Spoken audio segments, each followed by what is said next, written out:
So somebody nominated President Donald Trump for the Nobel Prize. It could be real, it might be bogus, who cares? All I can say is, what took you people so long?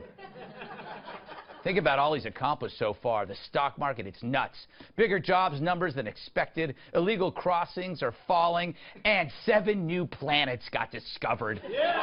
I mean, this guy's amazing. It kind of reminds me of a movie. In a world where leaders moved slow, one man hit fast forward and changed our lives forever. Nude Man on a Nude Unicorn Looking Awesome Films present Donald Trump, Paul Ryan, and David Spade as Gus. Executive Action 4, 50 Days of Action. Rated MAG for Making America Great. Warning, scenes of gratuitous employment, border enforcement, and winning. Winning. So, all right, hold your applause. Even better, Donald Trump's forcing sad comedians to lose weight, like Lena Dunham, who told Howard Stern that she stopped eating because of Donald Trump. Somewhere, a Twinkie breathes a sigh of relief. But Trump's also forcing other celebrities to eat more. Barbra Streisand tweets, Donald Trump is making me gain weight. I start the day with liquids. Who doesn't? But after the morning news, I eat pancakes smothered in maple syrup. Yes. Babs is getting fatter off the batter. I imagine her sticky, syrup-soaked fingers typing out those tweets on her phone. Her phone sticks to her hand. It's disgusting and arousing, and it's Trump's fault. But maybe Lena and Babs can join forces.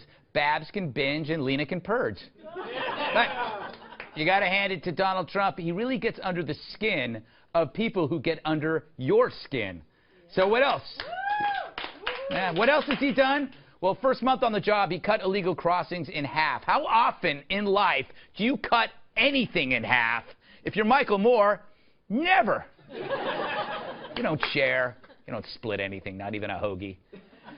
Trump also reworked Obamacare and arranged for a summit with 60 countries to talk about ISIS. Plus, there are other things he might have missed. For example, he took time to feed a gremlin. Check this out. It's so adorable. There you go. Oh. And he taught a cat the shell game. You don't know how hard this is, but he was doing this in the morning. There you go. Yes, finally, he skydived without a parachute. He's there. That's him with Dobbs heading down. That's how they get to work. Anyway, so if anyone deserves the prize, it's Trump. He's already done more than Obama, yet Obama won it before he actually became president. That's weird. Fact is, the prize should be awarded not on how much the world loves you, but how much they fear you. So let's give Donald the prize, and while you're at it, put him up on Mount Rushmore right now. Seriously, how are those other guys up there and not Trump? I mean, Lincoln, he kept documents in his hat. It's just not right. And Jefferson, he had a bird named Dick. Lucky it wasn't the reverse. And Washington, I get it. He was our first president. But so what? It's easy being first. There are no predecessors, and that means no comparisons. But when you're the 45th, that's a lot to measure up to. And so far, Trump's not bad. The borders are more secure. Job numbers are up. Fuel pipelines are being built. Failing infrastructure is being addressed. Who knew Putin would be such a good president? Period.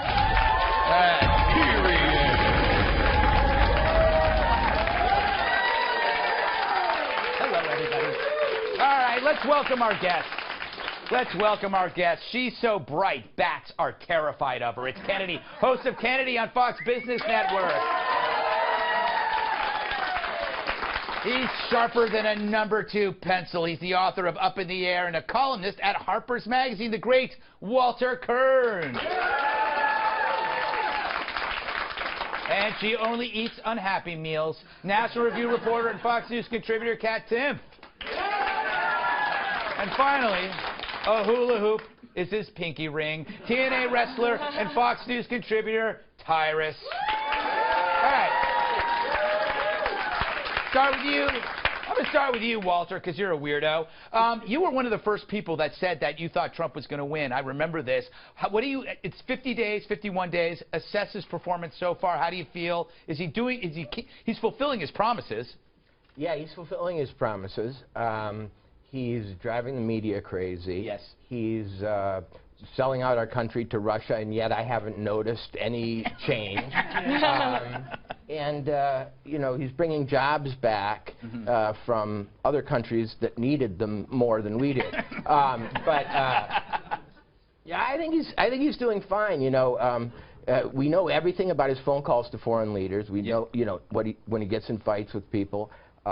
He's the most transparent administration in history so far because all the spies are leaking everything that goes on. Also, and he won't shut up about it. Like, you know exactly what he's thinking because he tweets it, Kennedy. Yeah. What's your take on this guy? I mean, there are some things that I disagree with, obviously, and I was very critical of him during the campaign, but there are other things that make me think, like, he actually means it, whereas before I didn't think he did, but he actually means this stuff. No, it's really interesting because, you know, there are people on the left, congressional leaders like Charles Schumer, Chuck, as we like to call him here in the industry. I call him Chuck. Absolutely, and Nancy Pelosi. And they would have you believe that every decision he makes, every executive order that he signs, every cabinet member he nominates and has confirmed, it is the beginning of the end of the republic. And it's given them a lot of opportunity to cry wolf. Right. And they cry so much that they've actually lost their voices, I think, a little bit. And it's funny because, as Walter points out, he's doing exactly what he promised to do. And for people who are supporters, this is fantastic news. This is a fulfillment the likes of which his political allies have never seen. But for his detractors, he's doing exactly what he promised. And then in the end, you know, we'll see how this great experiment plays out. But so far, I would have to say that he has the edge. I think so, Kat. You know what? This is what happens, when you don't drink. Trump doesn't drink, so you never have a hangover. So you get up in the morning, you get a lot of work done because you're not feeling miserable. You don't want to die every morning. And I don't think he's capable of doing nothing. It's like you couldn't see him lying on a beach or parasailing with Richard Branson. I don't think he's that kind of person. No, he has to do things because, again, you know, I can't imagine what I could accomplish if I didn't drink. And I never will know because I always will. But obviously the idea, for example, of Trump being nominated for the Nobel Peace Prize is absurd, and anyone can nominate someone for that. But you know what's absurder is the fact that Obama actually won one preemptively. At that point, he'd done nothing except for maybe the swag with the peace sign for the O. Yes. So if, like, liking peace signs makes you, you know, get a Nobel Peace Prize, they should just have helicopters just throwing them down at Fish concerts. Give them to everyone.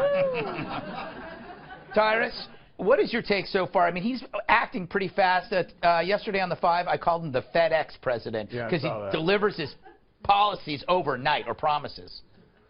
It's okay. Listen, I'm trying really hard to respect the office. Yeah. And Trump, he's doing some things that he said he's going to do. Yeah. And for that, I commend him. But damn, the other stuff is just not needed, bro. Just, you're winning. You won. I know what you mean. Run the country. Don't get mad at 6 in the morning. And maybe he should have a damn drink, because at least he'd be like, look, I said that stuff about the wire times. I was hungover. I was faded. We was partying like it was 1990. You know how it is. Cool, bro. I've been there. Yeah. I called a woman once and yelled about not letting me see my kid, and I never even dated her. Like, that's what happens when you drink sometimes. Then I'd be like, cool, you know how Trump is when he gets that, but stop with the extra stuff. You put your whole cabinet, you put other people's credibility in a bind because you're fighting, you're trying to fight their unproven stuff. Look, they're saying fake stuff about me, so watch this. Yeah. But you're the president of the United States. He could organize a congressional bowling trip, which some, you know, people who don't drink are always organizing activities because they need to. Yes. Okay, but I will like say bowling. this, for people who are attacking him, he understands the power of the presidency and the aura of the office so much better than his predecessor, which is surprising because Obama was such a celebrity, especially on the left. But what he didn't do, he didn't reach out to Republican senators senators and people in Congress and say, hey, man, you know, come in the Oval Office and let's hang out. He chastised a reporter for asking if he would have a drink with Mitch McConnell. And President Trump realizes that he has to take people who are his greatest detractors, people who attack him relentlessly, invite them into the Oval Office because they are powerless to that aura that they pipe in from, obviously, a Russian vodka distillery. All right. Last word, Walter, to you. Imagine if there were jobs lost this month, the media would be in full-throated mockery, I would think, correct? Right. But instead, there were jobs gained. The only problem is that the media doesn't realize it because they happen to be gained in places like Indiana, Michigan, and Pennsylvania, where the media never goes. Yes, exactly. So it's invisible. It's Flyover jobs. Yeah, flyover jobs. They don't exist. Yeah, yeah. Sure, there weren't more jobs in magazines. Why should I care? Exactly.